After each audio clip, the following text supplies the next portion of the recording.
Mining has always been a part of this state's history.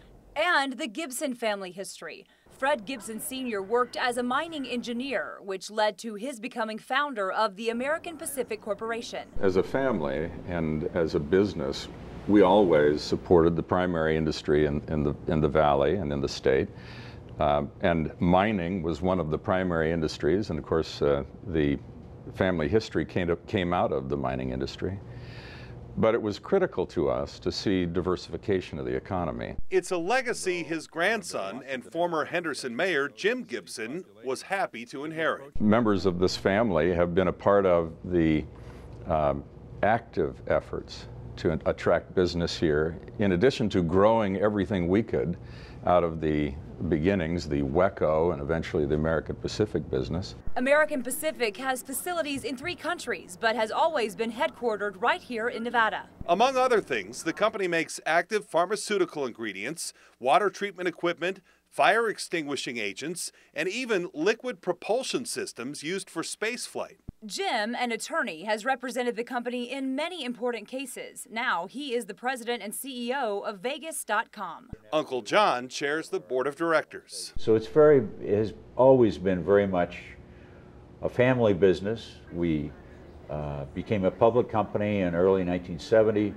and have been a part of the NASDAQ exchange since then. So originally a family business, today a public business with many shareholders. John's sister Linda works at American Pacific too. She has the unenviable task of being responsible both for human resources and environmental and safety. She's the only person I know in business today anywhere that has both those jobs, and she does a marvelous job at it. Brother Fred Jr., or Ted as he's known, has also been fundamental to the company's success. I was with my father to begin with, and but John's quite correct that we've had lots of family members that work with us and for us.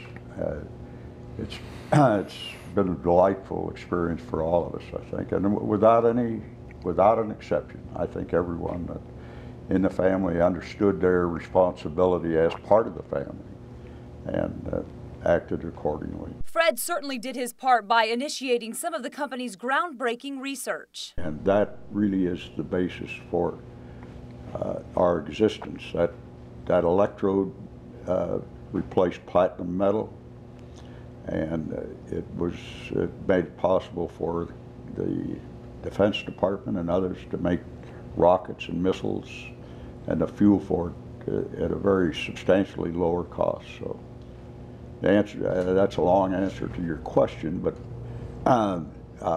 it was a partnership. That truly was. That's the way my father conducted the business, and that's the way I did. So.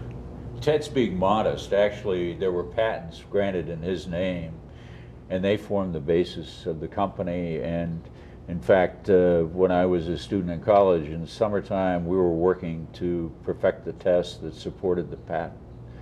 And that process continues today, and it's the cheapest method of making this particular chemical there is.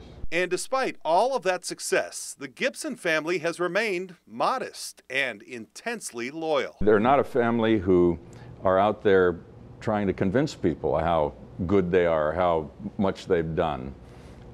So you might expect that this could be a group or a family that might be overlooked.